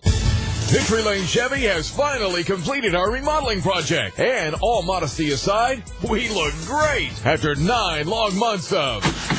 And all is quiet, and we are now ready for a celebration. So Southwest Florida, come and join us this Friday, Saturday, and Sunday, January 25th through the 27th for extreme fun and excitement. We'll have free food and drinks, live music, classic cars, a performance by the Fred Astaire Dance Studio, and lots of kids games. And while you're here, be sure to register to win a truckload of prizes. That's right, Southwest Florida, Victory Lane Chevy is giving away a truckload of prizes. And that's not all. Buy a new or used car or truck this weekend only, and then jump right into our money machine where you'll get to keep all the cash you can grab. So put us on your calendar because Victory Lane Chevy is the place to be this weekend. See the all-new Victory Lane Chevrolet. Victory Lane Chevrolet, corner of Fowler and Winkler, Fort Myers. Call for details. What you've just said is one of the most insanely idiotic things I have ever heard. At no point in your rambling, incoherent response were you even close to anything that could be considered a rational thought. Everyone in this room is now dumber for having listened to it. I award you no points, and may God have mercy on your soul. Now back to the Ledge Radio Show with JD and Smitty on 96 K-Rock. Welcome back.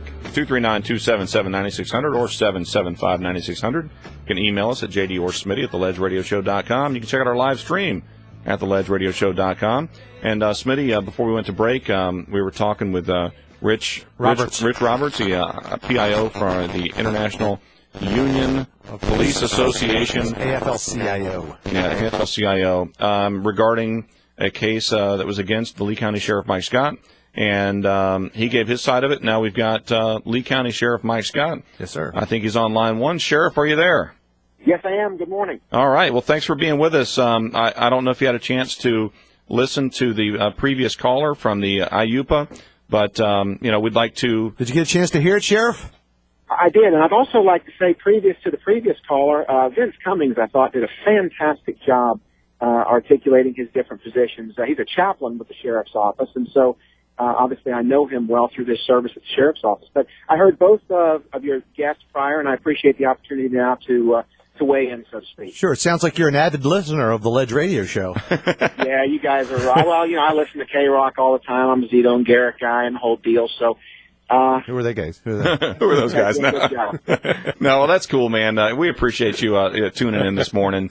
I want to get your take on this because, it's a very interesting story. Like I was telling Rich, I'm a Republican. I'm Smitty will tell you I'm as far right as you can get. Oh man, I know some. You can't even get that far. I know a small minority that might be further right than me. No way. But I don't think I share the same love and passion for unions that Rich Roberts may. But let's get your side of the story here, Sheriff. Well, Rich is a good guy. He makes a case. And this is kind of like Fords and Chevys and Democrats and Republicans, and there's just different philosophies here. I'd like to start on the premise by saying that, in our form of government, constitutional officers, as I am, as sheriff, are elected by the people at large in the county to run the sheriff's office. I'm not elected by the union. I don't answer necessarily to the union. And so in 3 consecutive elections, there have been mandates that I'm most humbled by the people of this community that apparently like the way the sheriff's office is running. I'd also like to note that each and every member at the sheriff's office right now joined the agency with full knowledge that there was no union in place. In other words, this is all real new stuff. For 125 years, there was never a union. And, these men and women that apparently prefer unions could have well applied at Cape Coral PD or Fort Myers or State Highway Patrol, any number of different places. Again, ultimately, it comes down to a philosophical difference that I have, and I'm quick to voice my opinion on that. One thing that I find of note here, if granting the bonus swayed their decision, not granting the bonus, in other words, withholding the bonus from these men and women changed their decision, then would not the same line of thinking apply that granting the bonus would have or could have changed their position? In other words, if I wanted someone to sort of see things my way, so to speak, I wouldn't deny them a bonus. I would probably grant the bonus. That's right. They say, hey, gee, this sheriff's a pretty good guy. He got a bonus for us. We don't need the union. So the whole line of thinking here is flawed. Now, I do respect the decision. The PERC officer, the hearing officer, it was a jury of one in essence. He heard the case. He made a ruling. We've had juries come back with verdicts like OJ and, over the years where they may or may not have gotten it straight. The guy did a good job. I respect what he said. We will completely adhere to the conditions. And that's it. But again, I think that if withholding the bonus is their big issue, then I think the argument could be made that had I granted them the bonus, that too could have been perceived to be a persuasive move. So I'm kind of in a catch-22 on that. Well, what's weird to me, like you said, if you withhold the bonus to the union members and yet then they vote to decertify, that does seem a little odd. You'd think that you'd be able to you could sway them with a bribe, but in this case you sway them the opposite way without a bribe. Well, I think what's also very, very noteworthy here, and Mr. Roberts, of course, and the union spin it their way, and I understand that, but the timing of my announcement had nothing to do with that election. The timing of my announcement had everything to do with state law, which requires me to submit my budget to the county commissioners on June 1st. And in doing so, and in the interest of full transparency, I wanted them to know that they were not going to get money back this year, as I have previously done, because of the fact that our men and women had gone so long without a raise, and the previous year that same Board of Commissioners granted the Port Authority police a 3% increase. So I was a little frosted when they did that, didn't do it for our people. So this year I said, hey, look, guys and gal, I'm not giving you back the money this year. So my announcement of that bonus, those are 2 dates that I had no control over. I had no control over when I announced the bonus and what I was going to be doing with the budget. That's part of the budget, obviously, budget dollars. And the second date I had no control over was when these sergeants were going to have their vote. You got to understand this, and I'm sure that Mr. Roberts won't disagree with this. The process that led to the actual vote itself was months in the making, and months, frankly, prior to this bonus issue. In other words, these sergeants were disgruntled and discontent with the union. They engaged in a long process of gathering petitions and filing motions and, doing what they needed to do to take it to the vote to decertify the union. I laughed when he said it was a close call. It was not a close vote. It was a landslide vote that they decertified. Now, what was the final vote?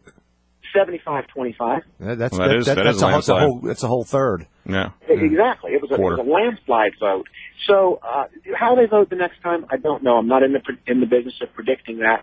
I just wanted to make those points about, if withholding the bonus is a problem, then I certainly think there's a strong case to be made that granting it could have also been perceived to have been an effort, if you will, to try to curry favor with them. And frankly, again, if I was going to curry favor, or try to curry favor, you don't do it by withholding something. You do it by granting it. It was never about intimidating their vote. They'll vote again, and however they vote, I respect it. Sure. How many people did get the raises or so?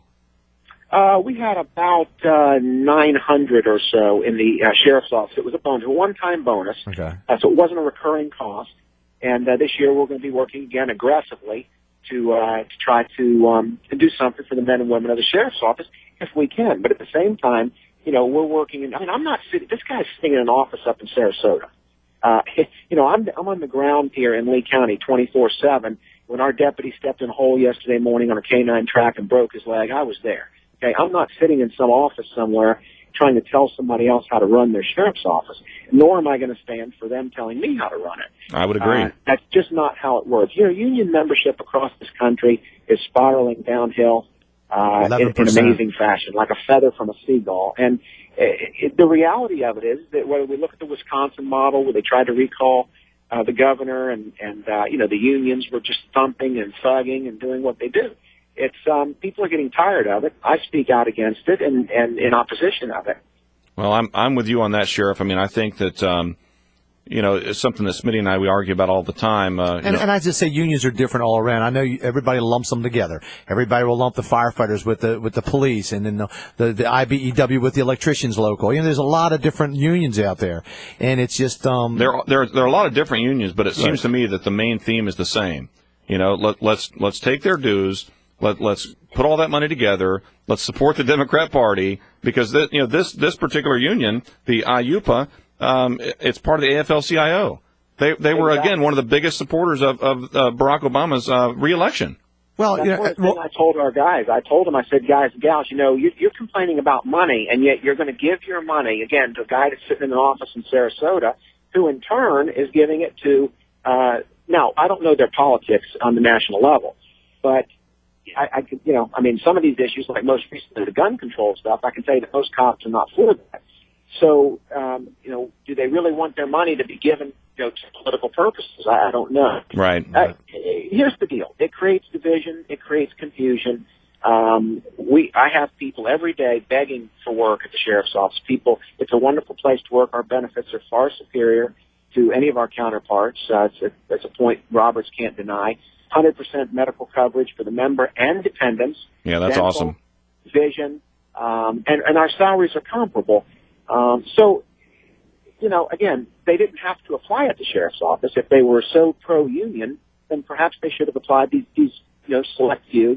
I think it's probably more a vocal minority, actually, but we'll find out. And whatever it is. Well, they'll have their vote again, and sure. Well, Sheriff, I don't want to put you on the spot. I know you're a busy man. I do have a caller that called in. He said he had a comment for you. Would you mind? Are you able to stay on the line for a moment? Absolutely. I'm never on the spot. I'm used to this arrangement. I'm happy to participate. Okay. Well, this Sick Ricketts line 2. We got Brad that wants to make a comment to the sheriff. Brad, you're on the Ledge Radio Show with JD and Smitty and the sheriff. Well, thank you. And first off, nobody has anything bad to say about Sheriff Scott. He's done a great job. I know deputies who have actually gone on lunch break and get a call, and the sheriff has taken the call for them so they can stay on their break. I know that the sheriff calls them on their birthday, and the guy I talked to didn't really believe it was the sheriff at first, but it was. So that's not my point. The point is the sheriff can spin it any way he wants, but when everybody else in the agency gets a bonus and not the people that are the union, that's not right. You're obviously saying that you don't want the union there. Now, for them to decertify the union because they didn't get a bonus, obviously they're going to do that because hopefully next time when their bonuses are handed out, they'll be a part of the bunch. All right, Brad, thanks for the call. Sheriff, would you like to respond to that? Sheriff, you can see his point. In retrospect, you may look at it and you may even think to yourself, that wasn't such a sharp thing to do right then. Well, these are grown men. We're talking about grown men and women that carry guns for a living and make split-second decisions and are very, very well respected by everybody in the community, myself included. In fact, I'm at the top of the list. And at the end of the day, that rationale the caller mentions, if they had faith and confidence in their union and we're trying to, in fact, protect against those types of things, then why would they vote them out? In other words, if they would vote them in to not have that happen again, if they had confidence. Mm-hmm. I think by decertifying, they're saying, I mean, if he's accurate in his thinking. And by the way, I don't know how any of us, Kirk officers in Tallahassee, or any of us sit here and divine what is in the minds of 80 or 90 or 100 sergeants. I mean, I don't know how we do that with any accuracy. But if the caller was accurate, then I think thinking would have been, hey, look, we don't want this to ever happen again. We need that union now more than ever. And this guy's just going to do whatever he wants. Well, apparently they're going to have a chance to vote on it again. Yeah, absolutely. They are, Smitty, and I understand that. And you know, the only difference here is that we won't be, of course, it's not the timing. If somebody asked earlier about the timing, I couldn't give a bonus now if I wanted to. The only reason the bonus came into play was because we were at the table with the budget. That also means no baseball tickets either, okay? So, you know, I'm just letting you give you a heads up. Yeah. Well, and also, you know, the premise of a union is to negotiate for themselves and sort of make their own deal. They sort of split off from the main body, in essence, and sort of make their own deal, quote, negotiating at the table. Sure. I mean, that's what they're doing. I remember up north when I did belong to a union, and we'd have the inspectors would come out for the electrical, and it was a big job, and the inspector was there. We'd always say too on at Christmas time, "What does your wife drink?" He'd say my wife drinks a case of Crown Royal. So we bring in the wife a case of Crown Royal. Sure. So, it's not the inspector getting in trouble. That's right. Well, Sheriff, I just got a text in from one of our listeners, and it says this: Mike Scott equals greatest thing to happen to Lee County Sheriff's Department in decades. So there are some. Is that your mother again? Come on, Mike. Obviously, I mean, you know, like you said, you did win the election in a landslide. You did. You know, people love you. You know, people respect you. Obviously, there's always going to be a select few that you know argue their point against you. Can't you guys just get along? But you can't make everybody happy when you run a business, or in your profession, you can't make everybody happy all the time. Well, that's a fact. I mean, the key to success is uncertain. The key to failure is trying to please everybody. That's true. Well, Sheriff, I know you got to go. I appreciate your time this morning. We're going to take a few callers after we let you go. But thanks for the response. I appreciate you calling in. Enjoy your weekend, and thanks for being with us, bud. You guys take care. All righty. 277-9600, 775-9600. Hold on. Let's go to line 3. I've got Dan on line 3 on the Ledge Radio Show. Dan, what's up, buddy? Hey, how are you guys? I stepped into this conversation when the union rep was speaking, and he made the comment about how Sheriff Scott actually turns back money from his budget to the county at the end of the year. Sure. You know, it sounds to me that like Sheriff Scott is he's fiscally responsible. So it sounds like that's what my argument was. That's what my argument with the union guy was. Yeah, listen, you know, I'm third generation electrician. I'm the first electrician in my family to be non-union. I work all year long, and my relatives don't. That you know, they lose out on jobs because of their bids, and you know, this is a right to work state. And you know, I think that at one point there was a purpose for unions, but it's come and gone, man. They are. They've come. They may come back in a wave. You better watch it.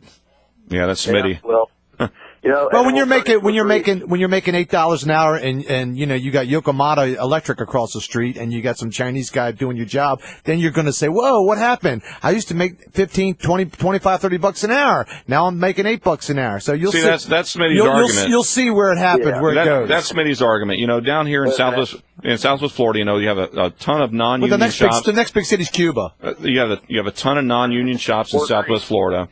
And you know, they pay well. But if you're living here, you know what to expect in your pay.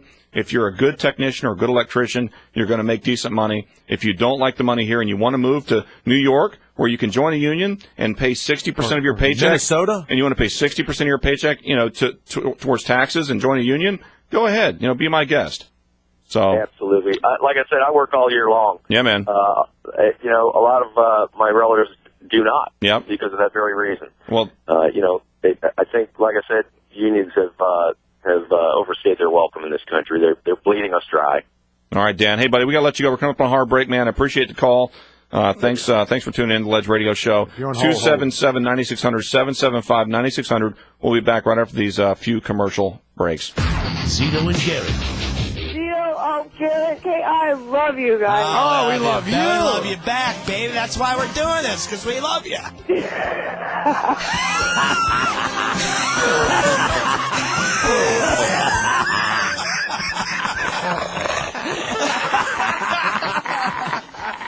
Zito and Garrett middays, 10 to 2 p.m. after Bubba on 96 K-Rock. Talk that rocks.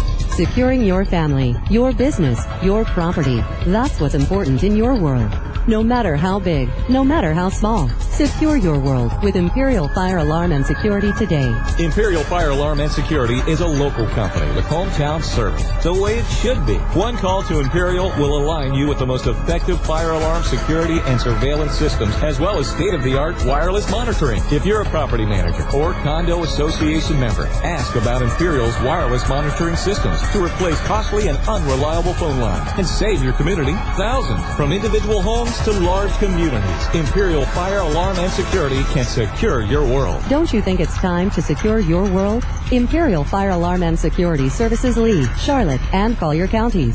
Learn more at ImperialFireSecurity.com or to schedule your free consultation, call 239-288-6482. Secure your world at ImperialFireSecurity.com. License number EF2000046. Duncan's Diamonds, the largest diamond and jewelry superstores, is having a diamond sale with savings of up to 75%. Find great prices on certified diamonds. Make Mr. Duncan an offer. Duncan's Diamond Extravaganza, Fort Myers, US 41, and in the Gulf Coast Town Center.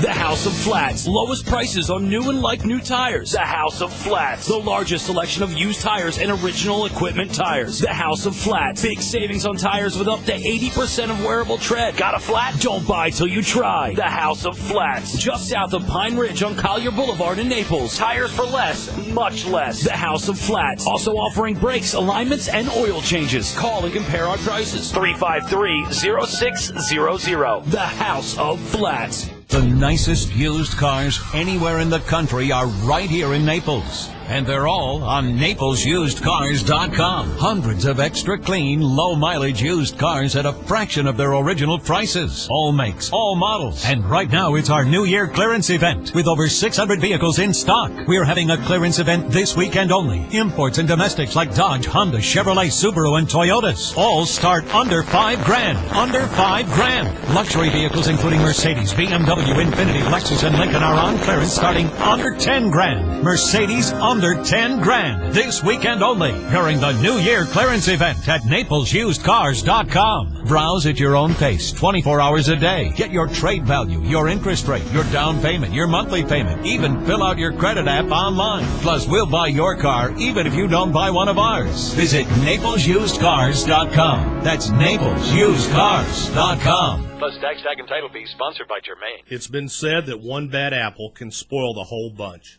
As lawyers, we're ethically forbidden from calling or contacting directly a client for representation. Sadly, some lawyers or their employees, known as runners, do just this. I'm John Morgan of Morgan & Morgan. First, could you imagine ever hiring such a firm? Yet some still do. Here's what we all need to do. If contacted, call the Florida Bar and report the lawyer who's made this unwanted contact. Next, if you've already hired them, fire them, and you owe them no fees. Finally, if your case has already been resolved by this lawyer with this unethical contact, you may well be owed all of the attorney's fees that you were charged. For more information, call 1-800-MORGAN-LAW or visit forthepeople.com. Together, we can get rid of these bad apples. Morgan & Morgan, for the people. Offices, Fort Myers and Naples. Don't mind me. I'll just sit here quietly while you drive. Hey, so how many miles you got on this baby? Kind of a lot, huh? I'll be quiet. You know what doesn't have six-figure mileage on it? Every Honda-certified used car. Yep, each is a well-maintained late-model Honda. Each gets a grueling 150-point inspection, too. And I'll stop talking. Hey, this is where I get out anyway. So yeah, Honda-certified used cars. Next best thing to new. Just saying. Unfiltered, unbridled opinions, and giving Southwest Florida a voice. It's the Ledge Radio Show with JD and Smitty on 96 K-Rock. Talk that rocks. Talk that rocks. Welcome back. 239-277-9600 or 775-9600. You can email us at JD or Smitty at theledgeradioshow.com. Email me. Yeah, check out our live stream at theledgeradioshow.com. You can See what Smitty's wearing today. Oh, yeah. And sexy. Before we get I'm to our bringing next sexy back, baby. Before we get to our next topic, let's take a couple callers on the line. We got line 2, Sick Rick. We got Frank. You're on the Ledge Radio Show with JD and Smitty. Yes, hello. Hey, I'd like to comment on the Sheriff Scott. Yes, sir. Saying how the benefits, he has good benefits and all that stuff. Where do you think those benefits came from? They came from union dues, union members fighting for, fair pay, good wages, stuff like that. And that's the gist of it. It's your union dues go for the lawyers to fight in court. It's I think. Well, Frank, the only thing is though that Lee County was non-union for 120 years, so they've had these benefits, and it showed. No, they had these benefits before the union came in. No, believe me, benefits don't come from the goodness of the bosses. Oh, really? Well, if they want to keep employees, it does.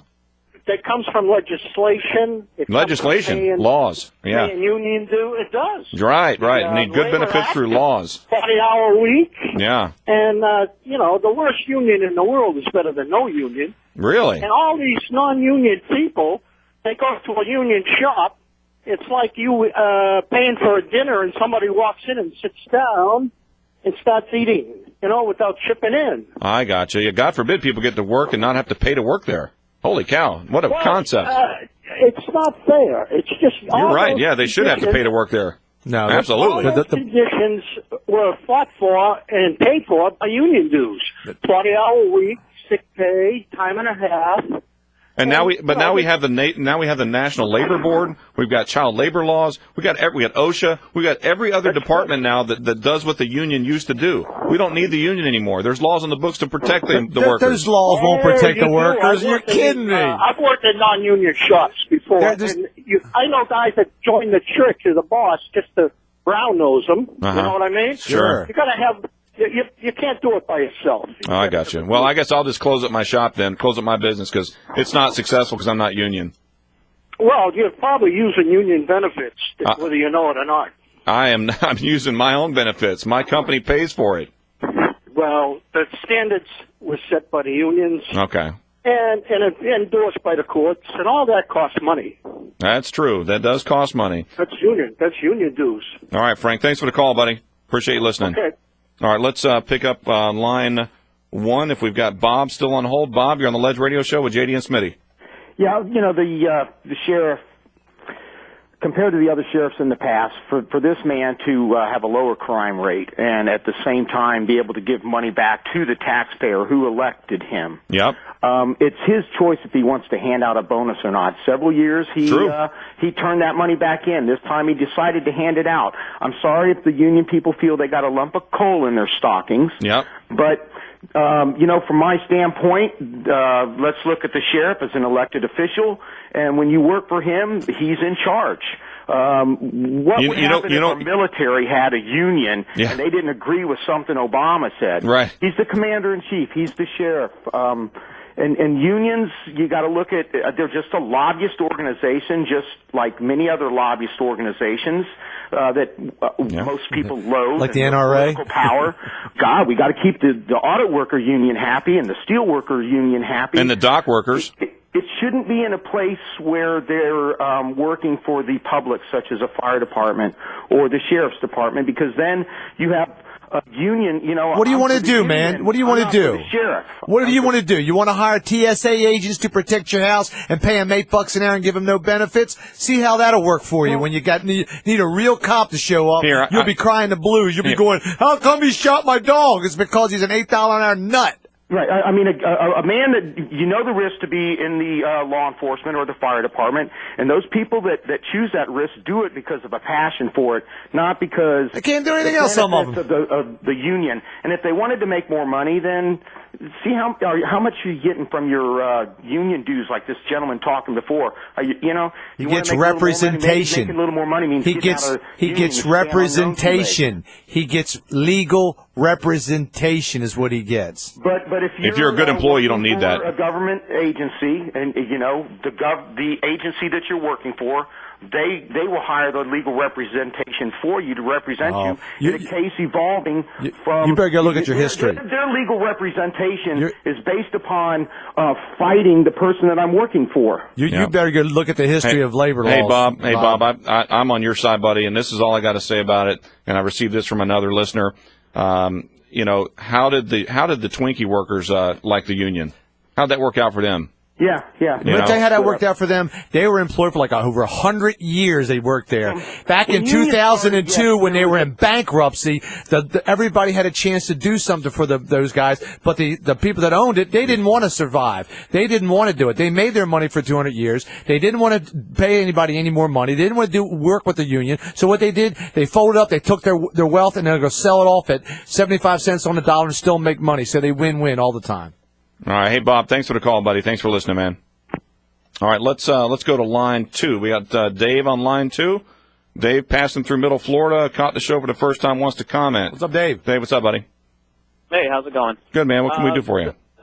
Like I said, I passing through, flipping through the radio, and got your show on the unions, and I have very strong feelings about this. I believe people misunderstand what unions, why unions are here. Well, understandably, they're here for collective bargaining. Unions aren't greedy. They're here to protect their employees. That's right. No, unions are Unions are here to make money. That's it. You said it, buddy. Unions are here to make money. That's why that's why only 11% of American workers are in unions anymore. Well, you're correct, but think I know. it this way: where would the United States be, or where would America be if it weren't for unions? You're absolutely right. Built this country. Unions built this country. Unions had a place. They built this country. Unions had a place in the 1940s and 50s. It's over. It's over. And they'll be back. Without unions, you believe this country will stay the same? You believe? I think it'll get better. No. Benefits are disappearing. It'll get better. Now listen. You're crazy. Union people are upset because union employees have benefits, have health insurance, they have retirement. Isn't this something that everybody in the United States should have? Absolutely. Absolutely. Here's the thing, though. Isn't this that somebody fought, that Americans that built this country fought for, and now that big business is becoming strong again, it's taking away from the people? That's right. Big business, the rich are getting rich. That's right. The middle class is shrinking. The rich are getting richer. And everybody will be happy when they're making $8 an hour and the 1% is making it all, and they won't give you any benefits or nothing. $8 an hour? That's right. You want a pay increase, Smitty? Yeah, I want a pay increase. This sheriff is a great guy. Granted, maybe he is a good guy. All his people have benefits, and they're getting retirements and fantastic pay. But believe me, that is because of the unions. It's not because the unions are in it, but the unions surrounding his area. If he was only offering $8 an hour with no benefits, nobody would be working for that department right now. Well, that's why he doesn't offer that. He will be soon. I'm just saying, if all the other departments were non-union, believe me, right? The union set the scale. Here's all I can tell you, and this comes from the manufacturing side. And Dave, thanks for the call, buddy. We appreciate you listening. You can catch us online anytime. If it wasn't for unions, we'd still have manufacturing jobs here in the United States. All right, next caller. We got line 3. Line 3. We got Addison from Naples. Is that your name, Addison? Yes, that's my name. Oh, okay, cool name, man. What can we do for you? I have a union story. I'm currently an out-of-work police officer, and I was being represented by a union. My representation sucked. Let's just face it. When I want somebody to represent me, I want them to be a pit bull, and I got a poodle. I hear you. But besides the point, the whole reason I was in the union was I had legal representation if there was a shooting. If I was involved in an on-duty shooting, a lawyer would come to the scene. If I was killed while on duty, my family would get 2 years of my salary. That's the only reason I was in the union. Yes, unions at one time had a purpose. My grandfather was in the union. He did heavy construction. And yes, we have a 5-day work week because of them, 40 hours. We have, holiday pay, all that. Respectable pay, respectable benefits, respectable everything. Yeah, and what happened they're to bleeding it? Us dry. What bleeding us dry is only 11%. How are they bleeding you dry? It ain't never enough for you guys. That's why 11%. What do you want it down to? 2%? That's why they're going away, because they're bleeding us dry. You guys are crazy, greedy. The problems with unions now is you see the union bosses taking junkets down to Cozumel and spending union. Oh, no, we were talking about AIG taking benefits. Come on, bro. Hey, Addison, talk about all the upper Wall Street corporate greed. Thanks for the call, man. Wake up. Smell the roses, Let's dude. go real quick. We got Rick, line 1. Rick from Fort Myers. You're on the Ledge Radio Show. What's up, buddy? Hey, yeah, I just want to make a comment on this union thing. Yes, please. Yeah, I actually used to travel all over the United States and work with unions, especially in like Manhattan. And I understand they got started to save people from like sweatshops and things, but I mean, we used to have to pay carpenters $52 an hour in Manhattan. Yep. To work, and they only work 7 hours so they could get off the island. We had to pay them for 8. Of course you did. That was New York, though. That's a country. That's a whole different country. Jersey, it's in Pennsylvania. It ain't in Florida. No, it's not, because we're right to work state. Yeah, we actually did it. You we can actually get did an it illegal correct alien come in here and do the same job for $8 an hour. That's the difference. Yeah, the union tried to attack me or get me to go on here, and they were like $17 an hour less. Yeah. Was their base? I mean, come on. Yeah, so you can't blame them. Thanks, Rick. Man, we're up against a hard break, buddy. Let's take the last call. We got line 2, Joe from Lehigh. What's up, man? Hey, man. Hey, what you got? Listen, I've enjoyed the little bit of the conversation I heard, and I got a lot of union perspectives. Well, you got a short amount of time. Okay, well, then I'll just cut to the quick of it. When people get hostile and to protect themselves, it seems to me they know their argument is undermined. True. My grandfather was a union organizer back in the day in New York, and I've watched things change a lot, and so had he over that period of time. And here's my last comment. I had another guy I was having a debate about unions. He said they're good. I said I don't think they're as good as they used to be. Not anymore. He said if it wasn't for the unions, I wouldn't be making $20 an hour. Right. And I said, well, then maybe you're not worth $20 an hour. That's because true, I man. The union, I do the same work as you, Yep. and I still make that money. All right, Joe. Thanks for the call, buddy. I agree with you. Ledge Radio Show on 96 K-Rock. We'll be back next week, 277-9600. Remember to call in. Take a stream live, man.